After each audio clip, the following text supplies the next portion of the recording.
성경에 여러 부자가 나오는데요. 누가복음을 보면 좀 대조할 수 있는 두 부자가 나옵니다.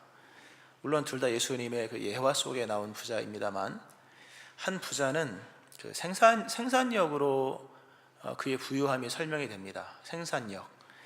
한 부자가 그 밭에 소출이 풍성하며 심중에 생각하여 이르되 내가 곡식 쌓아둘 곳이 없으니 어찌할까 하고, 또 이르되 내가 이렇게 하리라. 내가 곡간을 헐고 더 크게 짓고 내 모든 곡식과 물건을 거기 쌓아두리라. 누가복음 12장에 나오는 부자입니다. 얼마나 돈이 많은지 그의 생산력, 엄청난 소출을 생산해내고 쌓을 곳이 없도록 넘쳐나서 다시 창고를 또 지어야 할 정도로 그렇게 생산력이 엄청난 그런 부자로 나오죠. 은행에 돈을 많이 예금하는 아마 은행 최고의 고객일 겁니다. 이런 부자가 나오고요. 또한 부자는, 또 다른 부자는 누가복음 16장에 나오는 부자인데요, 소비력으로 설명이 되는 부자입니다. 소비력. 한 부자가 있어 자색 옷과 고운 베옷을 입고 날마다 호화롭게 즐기더라. 그가 얼마나 많은 수출을 거뒀는지, 그가 얼마나 돈이 많았는지는 설명하지 않고요, 그의 소비력, 엄청난 소비력으로 그의 이 부함을 얘기를 합니다. 자색 옷을 입고 고운 베옷을 입고 날마다 호화롭게 즐기더라. 소비력이 엄청나죠. 멋있게 돈을 쓰는 사람이고 호화롭게 돈을 쓸 줄 알고, 그리고 날마다 돈을 썼다. 백화점 최고의 고객일 겁니다 아마. 부자를 이렇게 두 종류로 설명을 합니다. 물론 다른 부자도 성경에 보면 많이 나오지만, 생산력으로 설명되는 부자, 또 하나는 소비력으로 설명하는 부자. 그러나 둘 다 어리석은 부자였다. 생산력 중심의 한 부자의 어리석음은 그가 쌓아두고 준비한 것이 무엇을 위한 것인지를 깨닫지 못했다는 부분에서 어리석었습니다. 돈은 많았지만 엄청나게 많은 수출을 거뒀고 창고가 모자랄 정도였으나 그 쌓아두고 준비한 것이 무엇을 위한 것인지 깨닫지 못하여, 성경에 예수님 말씀하시기를 자기를 위하여 재물을 쌓아두고 하나님께 대하여 부유하지 못한 자가 이와 같으니라. 이렇게 이 사람이 어리석었고요. 소비력 중심으로 설명된 부자의 어리석음은 자신의 소비력이 통하지 않는 곳이 있다는 사실을 몰랐음에 그의 어리석음이 나옵니다. 엄청난 소비력, 원하는 것 다 샀죠. 애굽에서 있는 그 고운 소고까지 다 쓸 수 있었으나 영적인 세계에는 돈으로 살 수 있는 건 아니잖아요. 그가 사후 세계로 왔을 때 물 한 방울 살 수 있는 능력이 없었다. 그의 어리석음은 자신의 소비력이 통하지 않는 곳이 있다는 사실을 깨닫지 못한 채 그렇게 인생을 살았기 때문에 그의 어리석음이 나온 거죠. 이 생산력과 소비력으로 이 부함에 대한 설명을 드렸습니다만, 아마 여기 열심히 돈 벌고 또 누군가는 열심히 씁니다만 다 이 범주 안에 대부분 다 들어갈 겁니다. 열심히 돈을 벌어서 돈을 모으는 사람이 있는가 하면 열심히 돈을 벌어서 쓰는 즐거움을 누리는 사람이 있을 겁니다. 좀 많이 이제 바뀌었죠. 부자에 대한 그 어떤 이해가 달라지고 있죠. 예전에는 그 생산력이었지 않습니까? 너무 상식적인 얘기죠. 생산력이 증대가 되고 생산력의 변화가 사회를 변화시킬 것이고, 생산력이 발전하면서 분명히 계급이 만들 것이고, 거기에서 누가 선점하는 사람이 있을 것이며 강자와 약자 사이에서의 어떤 착취와 강압이 발생할 것이다. 생산력이 이 상부 구조인 정치까지 영향을 끼칠 거다. 이런 얘기가 있었지 않습니까? 그 19세기, 20세기 초반에 있었죠. 한동안 사람들이 열심히 돈을 벌어서 모으는 데 초점을 두는 그런 시대였었죠. 물론 지금도 있습니다. 그러나 요즘 젊은 사람들은 생산력으로 자신의 부함을 평가하지 않고 스스로 부함에 대한 인식이 소비력으로 부를 이해를 합니다. 젊은 다 그런 건 아니지만 옛날 어른들은 모으기 위해서 돈을 열심히 일하고 모았습니다만, 요즘 MZ세대죠, 소위 말해서 소비하기 위해서 일을 한다고 합니다. 그들이 말하는 부자는 잘 쓰는 사람, 멋지게 쓰는 사람, 자기가 원하는 것을 향하여 쓰는 사람들, 소비를 통한 자신의 부유함을 즐기고 확인하는 시대가 요 젊은 시대입니다. 아마 여기 많이 속해 있을 겁니다. 요즘에 그 소비 권력이라는 신조어가 생겼죠. 물론 옛날부터 있었겠죠. 소비 권력. MZ세대가 그 소비의 어떤 주체잖아요. 요즘에 어른들은 돈을 잘 안 쓰고 젊은 애들은 막 쓰잖아요. 근데 너무 그들의 어떤 구매력에 대한 것을 판단하기 어렵다 그러잖아요. 보통 구매 여정이 있다고 하지 않습니까? 뭘 보고 마음에 들어 고민하고 계산기 두들겨 봐서 돈이 얼마나 들지, 뭐 이게 이제 구매 여정이거든요. 그런 여정 속에서 이제 대략 살지 안 살지가 이제 판가름 나죠. 근데 요즘 젊은 세대들은요, 그런 게 없다고 합니다. 어떻게 무엇을 살지 누구도 예측할 수 없어서 정말 그들이 갖고 있는 소비력이 권력에 가까운, 소비 권력이라는 용어가 나왔더라고 보니까요. 이런 장면들은 성경에도 많이 나옵니다. 성경에 보면요, 이렇게 땅에 속한 사람으로서 생산, 또는 땅에 속한 사람으로 소비, 이런 모습에 대해 성경은 땅의 상인들이라는 용어를 씁니다. 땅의 상인들, 땅에 속한 사람들을 일컬어서 땅의 상인들. 요한계시록에 보면 18장에 보면은 두 가지, 땅의 상인들의 두 가지 초점, 하나는 생산력 위주, 또 하나는 소비력 위주로 이렇게 나오거든요. 땅의 상인들도 그 사치의 세력으로 치부하였도다. 요한계시록 18장 3절에 뭔가 이렇게 땅의 상인들, 돈을 열심히 해서 모으는 사람들. 또 그런가 하면 18장 11절에 보면은 땅의 상인들이 그를 위하여 울고 애통하는 것은 다시 그들의 상품을 사는 자가 없습니다. 열심히 뭘 이렇게 치부할 뿐만 아니라 열심히 파는 거죠. 근데 말세가 되고 주님의 재림의 때가 되면, 심판의 때가 됐을 때 그들이 갖고 있는 소비력이 쓸모가 없는 겁니다. 아무도 자기네 것을 사지도 않고 살 수도 없는 상황에 놓여 있는 그런 땅에 속한 사람들의 초점에 관한 말씀들이 땅의 상인이라는 이 주제로 나옵니다. 참 좀 깊이 있게 우리를 돌아보아야겠죠. 물론 우리는 뭐 장사를 하는 또는 사업을 하는 사람이 아닐 수도 있겠으나, 결국 우리가 추구하는 어떤 부에 대한 이해가 생산과 소비 사이에 그 어느 것이 있다면 우리도 땅의 상인의 모습으로 살게 되는 것이죠. 그러나 언젠가는 그것이 통하지 않는 시대가 온다는 얘기입니다. 오늘 본문에 한 여인이 나옵니다. 땅에 속한 삶을 살았던 한 여인, 땅의 상인들 같은 삶을 살았던 한 여인, 이 여인을 구원하시는 그리스도 예수의 말씀이 오늘 본문에 나옵니다. 예수님께서 바리새인의 집에 초대를 받으셨습니다. 바리새인들 치고 이름이 나오죠. 시몬이라는 바리새인인데요, 예수님과 함께 잡수시기를 청하여서 잔치자리에 초대를 예수님이 받아가셨습니다. 시몬이라는 바리새인의 집에 가셔서 식사를 이제 하기 위해서 앉으셨을 때, 근데 여기서 이제 앉으셨을 때가 이제 우리 식탁에 앉아 있다는 의미보다는 보통 이 당시에 정식 만찬은 약간 비스듬하게 누워서, 우리 남편들이 집에 와서 소파에 이렇게 비스듬하게 누워서 텔레비전 보는 그런 장면 있지 않습니까? 그렇게 해서 만찬을 했거든요. 비스듬하게 누워서 이렇게 누워서 밥을 먹는 이제 그런 장면입니다. 그렇게 했거든요. 정식으로 먹을 때. 여하간 그렇게 누워 있든 아니면 뭐 앉아 있든 한 여인이 와서 예수님의 발치로 와서 옥합을 가지고 와서 눈물로 예수님의 발을 적시고 머리털로 발을 씻으며 그 발에 입 맞추고 향유를 붓습니다. 잔치의 분위기가 순간 이제 바뀌었죠. 원래 주인공은 예수님이요 바리새인이었었는데 여인의 갑작스러운 이 어떤 등장으로 인하여 뭔가 이렇게 당혹스러운 환경이 생겨지게 되죠. 이 장면을 지켜보는 이 집주인 바리새인 시몬이라는 사람이 속으로 생각하기를, 만일 예수님이 선지자라면 자기를 만지는 이 여자가 누구인지 어떠한 자인지 곧 어떠한 죄인인지를 알았을 거다. 속으로 말을 못하고 이 여자가 어떠한 죄인인지를, 예수님이 자기를 만지는 이 여자가 어떤 죄인인지를 깨달았을 것이다, 알았을 것이다. 근데 예수님께서 그걸 깨닫고 나서, 그걸 아시죠? 예수님은 뭐 다 아시잖아요. 그래서 예수님께서 설명을 쭉 하시죠. 시몬아, 내가 너에게 이를 말이 있다, 말씀하소서. 그러면서 이제 얘기가 전개되죠. 그런 얘기가 쭉 전개가 되면서 여인에 대해서 말씀을 하기를, 이 여인의 많은 죄가 사하여졌도다. 이 여인이 나를 사랑하는 것을 봐라 하면서 네 죄 사함을 받았느니라. 설명이 아니라 이런 직접적인 말씀으로 네 죄 사함 받았느니라 여인에게 말씀하시고, 네 믿음이 너를 구원해서 평안히 가라, 이런 말씀을 하십니다. 이런 장면을 지켜보면서 바리새인이 중요한 질문을 던집니다. 이가 누구, 예수라는 사람은 누구이기에 죄도 사하는가? 여기서 여러 얘기를 볼 수 있겠습니다. 이 질문을 가지고 다시 예수님 봐야 됩니다.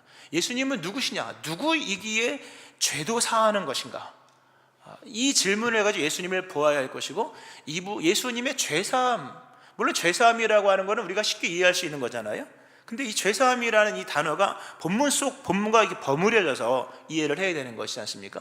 도저히 이해가 되지 않는 이 예수 그리스도의 죄사함, 도대체 이분은 누구냐, 이렇게 얘기가 성립이 되는 겁니다. 자, 이 죄를 지은 한 여자가 등장을 하여서 눈물로 발을 적시고 머리털로 씻고 입맞춤에 향유를 붓죠. 깨서 붓는데, 이 죄를 지은 한 여자, 이름이 안 나와요. 근데 보통 이름이 안 나올 때 한 사람을 지칭할 때는 그냥 한 여자 또는 그 여자, 뭐 어떤 한 사람이, 뭐 성별을 정하지 한 사람이, 이렇게만 있을 텐데 죄를 지은 한 여자, 이렇게 얘기를 합니다. 이렇게 누군가의 앞에 이렇게 대놓고 죄를 지었다라고 말할 수 있는 대상들은 많지 않습니다. 우리가 다 죄인이지만 당신 죄인이야 라고 말 못하잖아요. 그냥 당신 뭐 또는 너 뭐 이렇게 할 수 있어도, 이 여인을 향해서 죄를 지은 한 여자라는 표현을 성경에 기록해 놓은 걸 봤을 때 이 여자는 관용적 표현으로 쓴 것 같습니다. 이 여자는 창기일 것이다. 왜냐하면 당시에 죄인이라고 앞에 수식을 붙여서 대놓고 부를 수 있는 대상은 딱 두 부류밖에 없었거든요. 하나는 세리들, 나라를 팔아먹고 민족을 배신한 하나님을 떠난 세리, 또 하나는 이제 창기들입니다. 창기들. 성경상에 이스라엘에는 창기가 없어야 되거든요. 이 두 부류를 죄인이라고 칭하는데, 그 전설에 의하면 이 여자를 창기로 보는 견해가 있습니다. 근데 충분히 가능하고요, 무리가 없는 해석입니다. 또 이 하마르톨로스라고 하는 단어를, 원문을 쓴 걸 봤을 때 매우 부도덕한 삶을 살아가는 사람들을 표현하는 용어이거든요. 특별히 이 여인이 이제 머리를 가지고 막 이렇게 닦잖아요. 이건 상상할 수도 없는 얘기입니다. 이거 왜냐하면 이 당시에 여인의 머리는 중요한 이슈였습니다. 성경 고린도전서 11장 6절에 보면 사도 바울이 그러죠. 만일 여자가 머리를 가리지 않거든 깎을 것이요, 만일 깎거나 미는 것이 여자에게 부끄러움이 되거든 가릴지라. 머리를 풀어헤치고 머리를 날리고, 이건 일반 상식에서 아주 있을 수 없는 얘기입니다. 여인들이 머리를 산발을 하고 풀지 않고 묶지 않고 풀고 다녀서 머리를 가지고 이러고 했다는 것은, 이건 이스라엘 사람들의 생각 속에 이건 있을 수 없는 아주 격낮은 행동들이라는 거죠. 이 여인이 이런 장면들을 보면서 이 여인이 어떤 여인인가를 우리에게 제시를 하는 겁니다. 이 여인은 죄 많은 여인, 죄 있는 여인이요, 죄 많은 여인이요, 모두가 아는 죄인이었다. 이 여인이 누구냐? 여러 이야기가 있습니다. 예전에 서방교회, 중세 이전 서방교회에서 이 여인은 막달라 마리아였다, 이런 얘기를 합니다만 확인할 바는 없고, 맥락상 문맥상에서 확인할 수 있는 것은 이 여인은 분명히 큰 죄를 지은 여인이었는데 관용적 표현을 쓴다면 이 여인은 창기였다, 이렇게 해석이 됩니다. 근데 여인이 가지고 있었던 것이 참 특이하죠. 향유를 갖고 있습니다. 향유를 가져와서 옥합을 깨서 예수님께 부은 거죠. 성경 사복음서에 보면 여인이 예수님에게 향유를 부은 장면은 네 군데 다 나옵니다. 마태복음, 마가복음, 요한복음, 누가복음 나오는데요. 마태복음과 마가복음과 요한복음은 서로 이렇게 한 사건을 다른 각도로 쓴 뉘앙스가 있는데요, 본문은 별개의 사건이 아닌가라는 생각이 들 정도로 뭐가 다릅니다. 그러나 어쨌든 향유에 대한 공통된 표현은, 이런 향유에 대한 표현이 이런 게 있습니다. 지극히 비싼 향유, 매우 값진 향유, 또 매우 귀한 또는 순전한 나드, 값으로 나면 300데나리온. 이 향유라고 하는 것은 지극히 비싼 겁니다. 지극히 비싼 것이요, 매우 값진 것이요, 매우 귀한 것이요, 순전한. 그래서 이 향유는 구하기도 어려웠고 매우 가치가 있는 재산이었습니다. 그리고 다른 본문에 보면 300데나리온이라고 하죠. 300데나리온이면 노동자 300일 품삯이니까요, 쉬는 날 빼고 하면은 1년 연봉이죠. 근데 향유가 이만한 게 아니었잖아요. 향아리만한 게 아니라 한 볼링핀 정도? 그 정도? 네, 예. 그 정도입니다. 항아리 단지가 아니었다는 거죠. 이 작은 볼링핀 느낌이 딱 들잖아요. 그 정도의 물품이 1년 연봉의 값을 가진 것은 지금도 별로 없습니다. 그렇죠? 한 5천, 6천 정도 되는 이 정도 사이즈에서 금덩어리 빼고는 별로 없을걸요. 그 정도로 재산 가치가 뛰어나서 아무나 소유할 수 없고 누구나 가질 수 없는, 그래서 로마의 귀부인들이 소장하는 그런 정도의 고가의 물건이고, 그러니까 이게 상징하는 의미가 고가다, 동시에 순전하다, 그리고 순결하다, 그리고 깨지지 않았다, 이런 의미가 있는 거예요. 깨져버리면 의미가 없고 쏟아버리면 더 이상 의미가 없는 겁니다. 단 한 번 사용할 수 있는 이런 것이요, 물론 고가의 가치이기 때문에 거래가 가능하겠지만, 근데 보세요, 이 죄인이었던 이 여인에게 이 향유가 있었다는 것은 이게 그냥 써놓은 게 아닙니다. 하나의 사건 기술이 아니라 뭐 죄사함이야 그냥 뭐 죄 많은 여인을 용서하시 이러면 되는데 왜 구체적인 이야기로 이렇게 길게 써내려갔을까? 이 창기로서 충분히 해석이 가능한 이 여인에게 이 순전함과 순결함과 고귀함을 상징하는 향유가 있었다고 하는 것은 뭔가 인생의 모순 속에 모순을 보여준 딜레마 같은 겁니다. 딜레마 같은 거죠. 이 여인이 만약에 정말 창기라면 자신의 삶을 팔았던 거잖아요. 자신의 삶을 소비했던, 인생을 살아봤던 여인이요, 그리고 무수하게 자신을 깨뜨리며 팔았던 그런 삶이었는데, 이 여인이 그런 삶을 살면서 가지고 있었던 것은, 또는 뭐 샀는지 물려받은 건지 소유한 건지 알 수 없으나 어쨌든 고가의 이 값지고 고귀하고 순결하고 순전한 이 향유를 가지고 있었다는 것은 뭔가 인생을 우리로 하여금 보게 하는 뭔가 이 딜레마 같은 얘기를 해주는 겁니다. 우리의 인생, 인생은 끊임없는 소비죠. 끊임없는 소비를 하면서 무언가를 얻는 것이요, 생산하는 것이요, 생산한 그 무언가를 소비하는 것인데, 그래서 우리가 계속 오늘에 이르기까지 무언가를 이렇게 만들어 놓고 있는 거 아니겠습니까? 그러나 그 가치라고 하는 것은 돈으로만 환산할 수 있는 게 아닙니다. 이 여인이 어쨌든 삶의 열정을 가지고 돈을 많이 벌었다고 치면요, 많이 벌어서, 또는 뭐 어쨌든 이 값진 향유를 가지고 있으나 모든 게 다 돈으로 환산되는 건 아니죠. 분명히 의미적 가치가 있고 또 하나는 영적 가치가 있는 것입니다. 근데 여인이 만약에 죄인으로 표현된 이 여인의 인생은 죄인이라는 코드로 설명했을 때 이 여인이 가지고 있는 향유는 아무짝에 쓸모가 없는 겁니다. 물론 돈으로는 가치가 있지만, 왜냐하면 신명기 23장 18절에 이런 말씀이 있습니다. 창기가 번 돈과 개 같은 자의 소득은 어떤 성환하는 일로든지 네 하나님 여호와의 전에 가져오지 말라. 이 둘은 다 네 하나님 여호와께 가증한 것입니다. 비싼 거고 당연하고 뭐 몇 천만 원짜리이겠죠. 흔치 않는 어떤 비싼 거지만 하나님 보실 때는 가증하다. 왜냐하면 창기가 번 돈 또는 개 같은 자의 소득, 너무 적나라하죠. 개 같은 자의 소득은 하나님이 안 받는다. 분명히 여인이 가지고 있는 이 모순적인 어떤 딜레마 같은 이 향유는 어떤 의미일까? 아마 신명기 28장 18절 이 말씀과 비춰본다면 딱 이 장면이 아닐까라는 생각을 합니다. 빗나가지 않은 해석일 거라고 여겨집니다. 여인에게 있는 이 향유가 어떤 것이든 간에 분명한 것은 적어도 하나님을 위해서 사용될 수 없는 것이었다.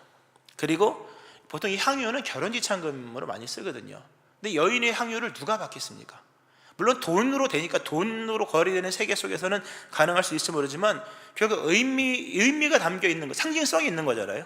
결국 다 제가 반지를 끼고 있지만 이게 뭐 돈으로가 아니라 이게 상징성이 있는 것처럼 상징으로서 소통돼야 될 그 어떤 대상 앞에서 이 여인에게 있는 향유는 무가치한 겁니다. 누가 이 여인의 향유를 받겠으며, 하나님이 이런 향유, 신명기적으로 말하면 받지가 않는 거죠. 자신을 소비하면서 많은 것을 얻었으나, 땅에 상인되어서 자신을 소비하면서 인생을 낭비하면서 또 자신의 여러 가지를 팔면서 많은 것을 얻었으나 그 얻은 것을 사용할 곳이 없었고 사용할 수 있는 상황도 될 수가 없었다는 거죠. 우리가 인생을 살면서요, 깨달아야 할 것은 많은 걸 얻는 것도 중요하지만 내가 소비되고 있다는 사실을 깨달아야 됩니다. 내가 소비되고 있다. 소비는 뭡니까? 점점점 잔고가 떨어지는 거잖아요. 가치가 사라지는 겁니다, 여러분. 인생은 잘 살지 않으면 가치가 떨어집니다. 그 재미있는 책이 하나 있는데요, 잃어버린 얼굴이라는 책이 있습니다. 예전에 잃어버린 영혼이라는 책을 그 동화 같은 설명을 드렸던 기억이 있을 겁니다. 영혼의 속도와 육체의 속도가 너무 달라서 영혼이 쫓아갈 수 없는 삶을 살다가 공허한 인생이 영혼을 찾기 위해서 정적인 시간을 보냈던 그 기억나시죠? 그 저자가 쓴 또 하나의 책이 있는데요, 잃어버린 얼굴인데요, 아주 또렷한 얼굴을 가진 한 사람이 있었습니다. 얼마나 잘생겼는지 한 번만 봐도 그 얼굴을 다 모두가 기억을 하는 겁니다. 얼마나 얼굴이 잘생겼는지. 눈엔 빛이 나, 빛나는 눈, 선이 예쁜 코, 또렷한 입술. 모두가 그를 보면 마치 오랫동안 본 사람처럼 마음을 편안하게 하고, 또 워낙 잘생겨서 광고를 찍으면 광고도 잘 되고, 그런 멋진 아주 선이 날렵한 어떤 그 또렷한 사람의 그 이름이 또렷한 사람이 있었는데, 그래서 사진을 많이 찍어서 인터넷에 올리고 인스타에 올리고 또 인터넷에 이렇게 올리면서 여러 이제 뭐 뭐 바다나 도시나 유적지 같은 데 사진을 찍는 겁니다. 그럼 인기가 댓글이 많이 달리고 뭐 조회수 올라 이런 거거든요. 근데 어느 날 집에서 자기 거울을 봤는데 예전 같지가 않은 거죠. 원래는 턱선도 날렵하고 잘생기고 우리 젊었을 때처럼 이렇게. 근데 뭐가 무뎌진 겁니다. 턱선도 흐려지고 눈빛도 이상해지고 선이 점점 흐려지는, 피곤해서 그런가? 뭐 그 상관없이 계속 사진을 찍어서 이제 인터넷에 올리고, 또 어느 날 보니까 자기의 얼굴이 완전히 다 흐려진 겁니다. 마치 모자이크의 어떤 흐릿함처럼. 그 나중에 자신의 얼굴을 보니까 일반 사람보다 더 못한 얼굴이 되고 만 겁니다. 그가 생각하기를 얼굴을 바꿔야겠다. 동화니까. 전 재산, 아버지가 물려준 재산까지 다 소비하면서 마음에 드는 아주 선이 또렷한 얼굴을 사서 착용을 합니다. 기분이 좋았고 만족하여서 자기가 평상시에 갔던 좋아하는 카페를 가서 보고 기겁을 합니다. 거기 있는 모든 사람들 얼굴이 자기 얼굴과 똑같았거든요. 다 돈을 주고 산 얼굴들. 그때 종업원이 이 기겁을 하고 넘어질 뻔한 이 선이 또렷한 얼굴을 가진 사람에게 하는 말이 곧 익숙해질 거야, 이렇게 끝나거든요. 그런 이제 책 내용입니다. 뭐 여러 이제 내용이 담겨 있죠. 타인의 관심에 집착하는 오늘날의 문화, 또는 젊음에 대한 예찬. 늙는 게 뭐 죄 짓는 거 아니잖아요, 그죠? 근데 그거 뭐 젊음을 되찾기 위해서 막 땡기고 뭐 땡겨봤자 뭐 좋습니다. 뭐 가상한 거니까. 또 자아를 부풀리는 시대의 어떤 비판적인 어떤 그런 메시지죠. 그러나 거기서 중요한 것 중에 하나, 인생이 소비된다는 거죠. 세상에서 성공의 소리를 듣기 위해서 얼마나 우리가 많이 소비되고 있는가라고. 자기가 소비되고 있다. 이 여인이 무언가를 얻기 위해 자신을 얼마나 소비시켰는지 나중에 아무도 안 사는 거잖아요. 이 또렷한 인간이, 또렷한 얼굴을 갖고 있는 사람이 세상에서 멋있다 또는 잘생겼다 이런 얘기를 듣기 위해서 사진을 무수히 찍을 때마다 자신의 어떤 얼굴이 소비되고 있는 이 현대인의 어떤 실존이죠. 이런 장면을 제시를 하는데요. 이걸 모르고 산다는 겁니다. 세상에서 성공을 하기 위해 살아가는 모든 인생들은 다 소비가 되는 겁니다. 근데 이걸 모르는 거죠. 자기가 소비되고 있다는 사실을 모른 채 살아가는 사람이 탕자입니다, 여러분. 성경 누가복음 15장에 나와 있는 탕자가 어떻게 탕자가 되었냐 하면, 먼 나라에 가 거기서 허랑방탕하여 그 재산을 다 낭비하더니 다 없앤 후 그가 비로소 궁핍한지라. 먼 나라에 가 거기서 자신을 막 소비한 겁니다. 소비했다. 다 소비하고 다 없앤 후에 비로소 궁핍한지라. 다 소비하면 나중에 어떻게 됩니까? 쓸 게 없는 거잖아요. 자신의 인생을 다 소비하는 사람들이 탕자입니다. 뭐 여기서 뭐 윤리 얘기를 얘기할 것이 아니라 자신의 인생이 소비되고 있다는 사실을 깨닫지 못한 채 인생을 성공을 위하여 소비하며 살아가는 사람들. 그래서 더 이상 소비할 것을 가지지 못한 인생들, 시간을 소비하고 젊음을 소비하고 돈을 소비하고 또는 의미를 소비하는 이 사람이 탕자입니다. 신명기 28장을 보면 순종하는 자에게 주시는 복이 있고 불순종하는 자에게 내리는 하나님의 저주와 심판의 내용이 나옵니다. 근데 저주와 심판에 관한 내용이 꽤나 길게 나오죠. 근데 맨 마지막 구절이 항상 인상적으로 읽을 때마다 또 이따금씩 떠오르는 장면, 이렇게 나옵니다. 맨 마지막 불순종하는 자의 최종 종말이 뭐냐 하면 신명기 28장에 여호와께서 너를 배에 싣고 너를 애굽으로 끌어가실 것이라. 거기서 너희가 너희 몸을 적군에게 남녀 종으로 팔려 하나 너희를 살 자가 없으리라.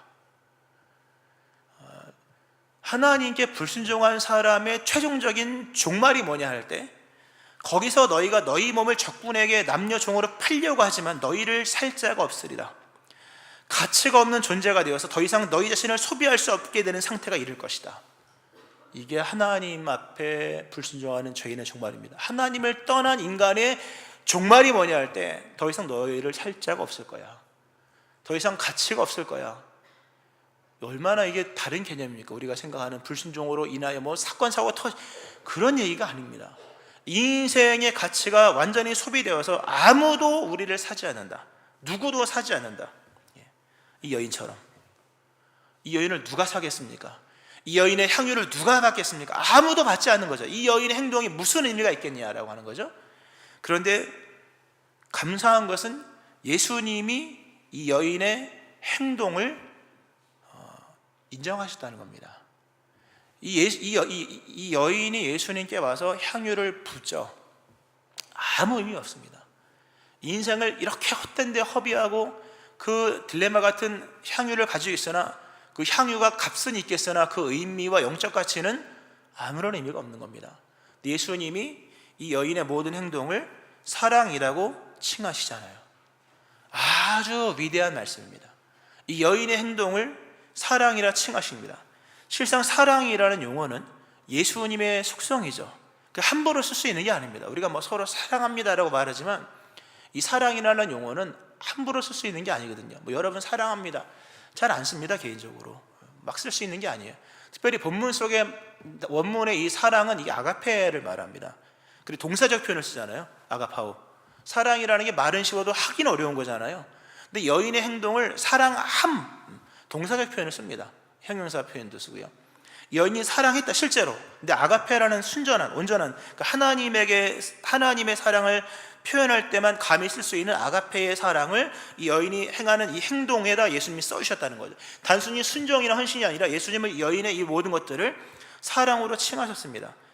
대단한 거죠. 바리새인이 봤을 때 다 쓸모없는 거예요. 쓸데없는 여인의 쓸데없는 행동이요, 쓸 수 없는 향유를 쏟아붓는, 다 버리는 것 같은 일들이었는데 예수님은 이 여인의 행동을 보시고 감히 하나님의 사랑을 표현할 수 있는 그 아가페라는 용어를 써서 이 여인의 행동을 사랑으로 해석하시고 더 나아가서 이 여인의 사랑의 행동을 받아주셨다.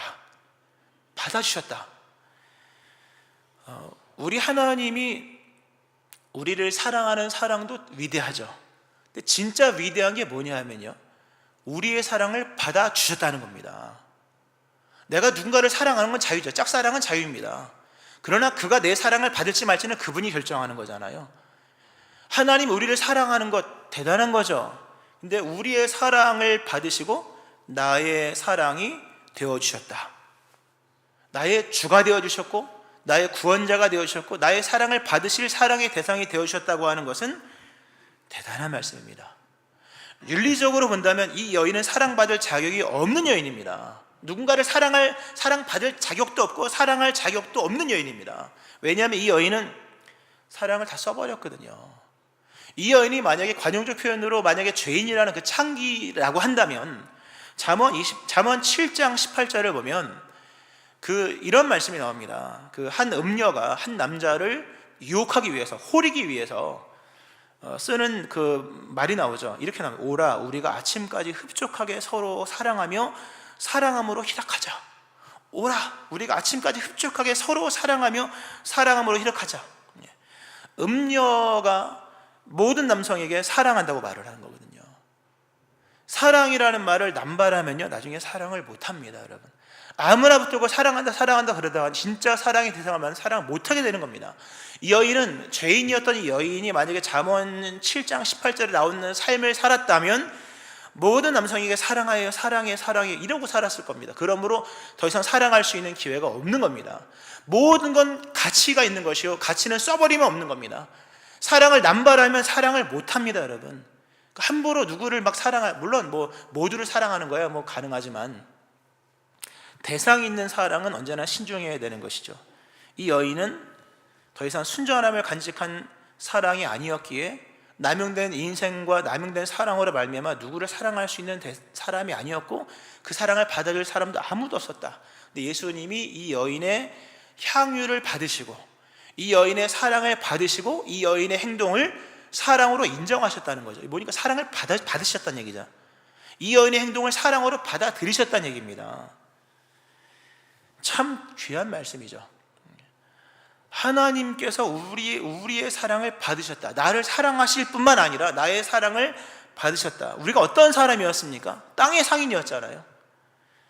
우리 인생을 세상에 소비했던 사람들, 땅의 것을 위해 인생을 허비하며 많은 것을 얻었다고 말하지만 하나님의 사랑이 그 안에 있을 수 없는, 요한일서 2장 15, 16절 이 세상이나 세상에 있는 것들을 사랑하지 말라. 누구든지 세상을 사랑하면 아버지의 사랑이 그 안에 있지 아니하니 이는 세상에 있는 모든 것이 육신의 정욕과 안목의 정욕과 이생의 사랑이니 이는 다 아버지께로부터 온 것이 아니요 세상으로부터 온 것이라. 세상의 것을 얻기 위하여 우리 인생을 엄청난 소비를 했잖아요. 엄청나게 많이 깨면서 소비를 해서 많은 것을 얻었으나 그 모든 것들은 하나님에게서 온 것이 아니므로 하나님에게 무가치한 것이다. 우리 인생도, 우리의 소유도, 우리의 삶도 하나님께 드릴 수 있는 것이 하나도 없는데 하나님이 우리를 받으셨다 하는 겁니다. 대단한, 하나님 우리를 받으셨다. 여인의 인생과 여인의 이 향유를 받으신 예수님처럼 우리 하나님이 우리를 받으셨다. 땅의 상인처럼 살아가는 우리를 받으셨다. 어떻게? 예수의 피로 씻어서 받으시고 성령으로 씻어서 받으셨다. 이 부족한 순종과 헌신을 사랑이라고 칭해 주시는 하나님의 은혜. 오늘 이 말씀을 이렇게 드린 이유는, 오늘 설교 제목은 내 죄사함을 받았는 이라잖아요. 예수님이 누구냐? 예수님은 우리의 죄를 사하러 이 땅에 오신 우리의 구원자이시죠. 예수님은 누구시냐? 그가 누구시기에 죄도 사하는가? 죄인을 구원하러 오신 구원자이기 때문에 죄를 사하시는 것이죠. 중요한 것은 예수님의 죄사함이 어떤 죄사함이냐라고 하는 거예요. 물론 이 죄사함에 대한 내용들에서 종말적 죄사함이죠. 단순히 용서가 아니잖아요. 용서는 관계적인 거죠. 내가 당신을 용서합니다. 좋죠. 그렇다고 죄가 없어지는 건 아니잖아요. 이 죄사함이라고 하는 건 죄를 없앴다는 개념이거든요. 종말적으로 없앴다, 아주 없앴다, 영원히 없앴다는 뜻입니다. 그러나 이것도 추상적인 거죠. 왜냐하면 예수님의 죄사함, 죄를 사했다. 그러나 그게 그렇게 은혜로 와닿지 않는 경우가 있거든요. 근데 오늘 본문의 말씀이 은혜로운 것은 그리스도 예수의 죄사함이 실존적인 죄사함이다라고 하는 겁니다. 우리가 지지난 시간에 그 세례 요한에 대한 얘기를 하면서 혼란스러웠던 세례 요한에 대한 메시지를 전했습니다. 혼란스러웠던 세례 요한, 그 기억나실 겁니다. 들으신 분들은. 그때 그런 말씀 드렸죠. 혼란스러운 자신의 삶을 끌어안고 오늘의 예수 그리스도의 인도를 믿고 결단하라. 그러나 이론적 결단을 하지 말고 실전적 결단을 해라. 이론적 성경 퀴즈 100점이 결단이 아닌 거잖아요. 오늘의 이 삶 속에서 실전적 결단을 하라는 말씀을 드렸는데, 오늘은 그 반대적 개념이에요. 입장이 다른 입장 속이죠. 예수님이 우리의 죄를 용서하셨습니다. 그 용서를 관념적 용서로 생각할 것이 아니라 실존적인 용서였다. 우리의 이 삶을 용서하셨다는 거예요. 이 삶을 그대로 받아주셨다는 겁니다. 예수님이, 이게 다 연결되는 거니까, 예수님의 별명이 뭐냐면 먹기를 탐하고 포도주를 즐기는 사람이여 세리와 죄인의 친구로다. 먹기를 탐하고 포도주를 즐기는 사람이여 세리와 죄인의 친구로다. 이게 무슨 얘기냐면 인간의 실존의 자리에 오셔서 거기서 죄를 사하셨다. 죄인 된 인간의 삶의 자리, 인간은 다 실존이 있는 거잖아요. 자기 실존이 있는 것인데 그 인간의 실존의 자리에 오셔서 거기서 죄를 사하셨다. 성경에 궁율이라는 단어가 나옵니다. 궁율, 하나님의 사랑의 속성이죠. 여러분, 궁율이 뭐라고 생각하십니까? 에베소서 보면 이런 말, 궁율이 풍성하신 하나님이 우리를 사랑하신 그 큰 사랑을 인하여 허물로 죽은 우리를 그리스도와 함께 살리셨고 너희는 은혜로 구원을 받은 것이라. 궁율로 우리를 궁율이 뭐냐 하면요, 인간의 실존을 끌어안으시는 하나님의 실존적 사랑입니다. 내가 너 사랑해, 너 씻고 와, 가서 씻고 오면 내가 안아줄게. 우리 엄마들 얼른 가서 씻고 와, 손 씻고 와 막 이러잖아요. 그런 게 아니라는 거죠. 궁율이라는 단어가 오늘 본문에 나오죠. 이 탕녀죠, 탕녀. 그럼 탕자도 있어요. 누가 보면 15장에 있는 탕자가 거기 이렇게 나오죠. 아직도 거리가 먼데 아버지가 그를 보고 측은히 여겨 달려가 목을 안고 입을 맞췄다. 아직도 거리가 먼데 그를 보고 측은히 여겨 달려가 목을 안고 입을 맞췄다. 불쌍히 여기는 아버지. 이 측은히 여겨가 뭡니까? 아들의 모습을 그대로 사랑하시는 실존적 사랑이잖아요. 돼지우리에서 뒹굴다가 돌아온 아들을 아버지가 사랑하는데 가서 씻고 와, 면도하고 와, 옷 갈아입고 와, 신발 갈아 신고 냄새 없게. 이건 사랑이 아니죠. 물론 그것도 사랑이지만 성경에서 말씀하는 죄사함이라는 게 어떤 거냐 하면 측은히 여기는 겁니다. 측은히 여긴다고 하는 것은 그의 실존을 용서한다는 얘기입니다. 그대로 끌어안는 겁니다. 그대로 냄새나는 모습 그대로, 돼지의 오물이 묻어있는 그대로 끌어안으시고, 특별히 아직도 거리가 먼데, 얼마나 위대한 얘기입니까? 내가 목사가 되기는 아직도 거리가 먼데 목사라고 칭하시는 거예요. 내가 장로가 되기는 아직도 거리가 먼데 달려와 장로라 칭해 주시는 겁니다. 내가 권사가 되기가 아직도 먼데 달려와 끌어안고 입을 맞추시는 거예요. 내가 의인 되기가 아직도 거리가 먼데 의인이라고 칭해주시는 거죠. 그것이 가능할 수 있었던 것은 실존적 사랑입니다. 여러분, 이 죄사함은 우리의 있는 모습 그대로 의미를 바꿔가시면서 사랑하시는 하나님의 사랑. 세상에 소비해버린 나의 인생을 주께서 받으실까? 나의 인생이 아직도 그리스도 예수의 의미가 있는가? 무가치한 나를, 더 이상 아무도 나를 사지 않는 나의 인생을 주께서 받으실까? 받으신다니. 자신의 핏값을 지불하시고 우리를 사시는 그리스도 예수, 핏값으로 우리를 사셔서 하나님께 드리시는 사건, 이게 구원입니다. 성탄이 뭐냐?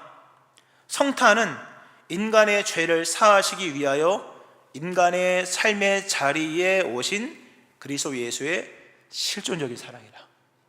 그 크신 사랑을 인하여 우리가 이 땅에서 메시아를 만난 겁니다. 이 크신 은총을 깨닫고 남은 인생의 여생마저도 주님께 드리는 은혜가 있기를 주의 이름으로 축원합니다. 아멘. 기도하시겠습니다.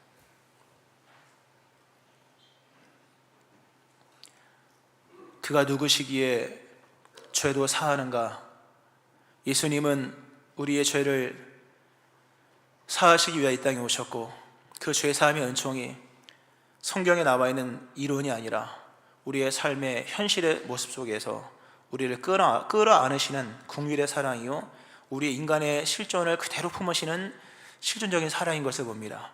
성탄은 인간의 죄를 사하시기 위해 인간의 삶의 자리에 오신 하나님의 위대한 사랑인 것을 기억하면서 그 사랑을 신뢰하고 그 사랑으로 돌아가게 하여 주시고, 이처럼 세상에 소비되어 버린 우리를 다시금 핏값으로 사서 하나님께 드리시는 은혜를 힘입어 남은 인생, 남은 여생 우리의 모든 것을 주님께 드리는, 응답하는 삶을 살아가는 주의 종들 되게 하여 주옵소서. 예수님 이름으로 기도합니다. 아멘.